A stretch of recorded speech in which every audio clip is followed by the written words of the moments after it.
Shit, some things just hit hard, like lollies with shovels. Golden spades are hot, but you know what's hotter? Apart from you, of course, cutie. Pretending your problems don't exist. Have you ever asked yourself how the cast from an absolute banger such as K-On! Would handle death and destruction? How Yui, Ritsu, Mio, and Mugi's eyebrows would survive the end of the world in the form of corpse-munching zombie ghouls? Well, allow me to slip a little show into your watch list. Garashi features a mix of such themes as murder, PTSD, trauma, blooming romance with inanimate objects, and perhaps the most terrifying one of all, Moe. Our 5 main girls are held up in a completely normal high school. Ignore all of what you're seeing on screen right now. None of that is important. Be like Yuki. Ignore everything. The anime unconventionally opens with an anime opening.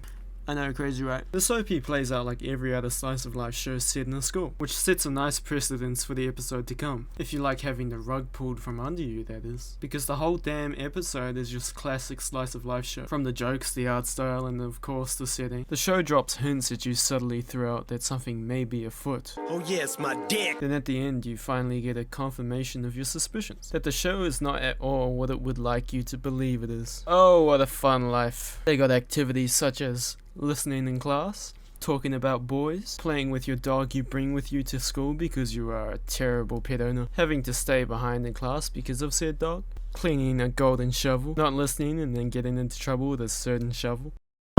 School is a fun time. If you hate yourself, that is. Good thing this anime soon drops the whole school living thing near the end of the first episode, and reveals to us the true horrors of the outside world. That some foul wench left this window open.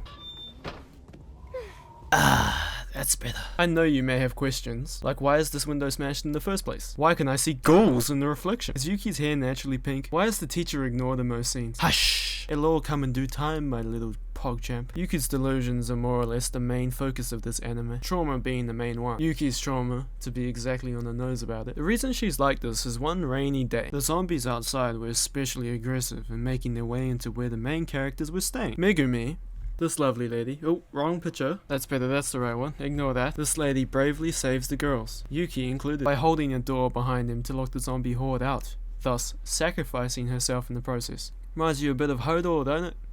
But with pink hair and tits. Naturally, Yuki and the girls are less than thrilled about this shocking revelation, but it hits no one harder than Yuki. This incident ends up being her tipping point and the catalyst of her delusions throughout the season. Her trauma was so bad that she reverts completely back to thinking the apocalypse never happened. All her classmates are still alive and attending class with her, and of course her teacher Megumi is still alive, teaching and hanging out with her.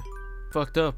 I know. Garashi does an amazing job hiding this premise from any potential audience member who just so happened to stumble across the first episode. Something I wish could be said about the trailer, except that showed heaps of zombie scenes, ruining any sort of surprise that could have been. Luckily, I went in completely blind to the show, so I at least had that. Anywho, Yuki isn't the only one who is affected by trauma in the show. All of the girls suffer from it to some degree. Harumi, for example, sleeps while tightly grasping her shovel. Her shovel acts as the source of her burdens and trauma. Since during the first few hours of the outbreak, she was forced to kill her crush, who was infected by a zombie. When he tried to kill her, what did she grab to defend herself? That's right, she grabbed the shovel. She used the sweet curves of Shovel-kun to put an end to her first love, something that would leave long-lasting effects on anyone. Kurumi is portrayed as the most capable fighter and most reliable in the series. She does this by cutting herself off emotionally from her friend, thus using the shovel as a kind of bottle for her emotion, creating an outward fallacy of her being an otherworldly goddess who isn't affected by anything until she is confronted